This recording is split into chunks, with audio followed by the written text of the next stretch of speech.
তো এমন কোনো শক্তি এখনো তৈরি হয়নি বাংলাদেশে যে আওয়ামী লীগ সরকারকে তারা উৎখাত করতে পারে। বিএনপিকে রুখে দাঁড়াবে এমন কোন শক্তি বাংলাদেশে হতে পারে। সবাইকে ধন্যবাদ।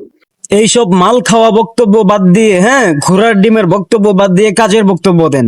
যে বক্তব্য দিলে দেশের উপকার হবে, দেশের মানুষের উপকার হবে, রাষ্ট্রের উপকার হবে। আমাদেরকে রুখে দিতে পারবে না, আওয়ামী লীগকে কেউ রুখে দিতে পারে না। আওয়ামী লীগের সময় আওয়ামী লীগ এই কথা বলছে যে আমাদেরকে কেউ রুখে দিতে পারবে না। এখন আপনারা ক্ষমতায় আসছেন, এখন আপনারা বলতেছেন আমাদেরকে কেউ রুখে দিতে পারবে না।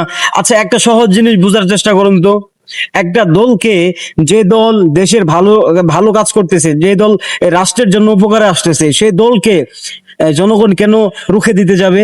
যাবে কখনো? যাবে না। আওয়ামী লীগের মানুষ কেন রুখে দিচ্ছে? তাদের একমাত্র কৃতকর্মের জন্য তাদেরকে রুখে দেওয়া হয়েছে। শেখ হাসিনার নোংরামি আচরণের জন্য, তার খারাপ আচরণের জন্য তাকে রুখে দিচ্ছে জনগণ।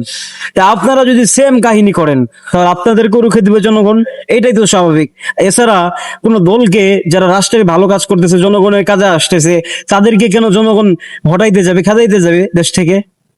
মানে এসব ঘোড়ার ডিমের বক্তব্য না দিয়ে দেশের মধ্যে প্রতিনিয়ত খুন খারাপি, ধর্ষণ, চুরি, ছিনতাই, বিচার নাই দেশে, এসব নিয়ে কাজ করেন। আপনাদেরকে মানুষ হঠাৎ তো দূরের কথা, আপনাদেরকে মাথার উপরে উঠায় রাখবে ভালোবাসা দিয়ে।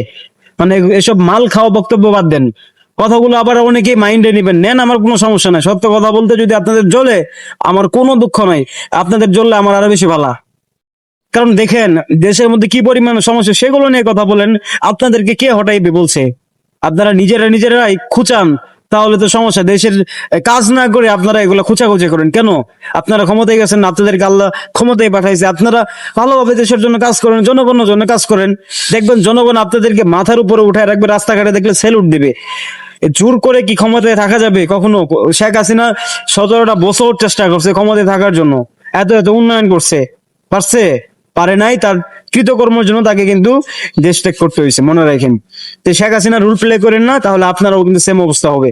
আপনাদেরকে দেশের জনগণ এখনো বলে নাই যে তোমরা দেশ থেকে পালিয়ে যাও বা তোমরা দেশ ত্যাগ করো বা তোমাদেরকে রুখে দেওয়া হবে, এই কথা জনগণ এখনো বলে নাই। তো কাজেই আপনারা ভালো কাজ করেন, আপনাদেরকে জনগণ ভালোবাসবে, এটাই তো স্বাভাবিক।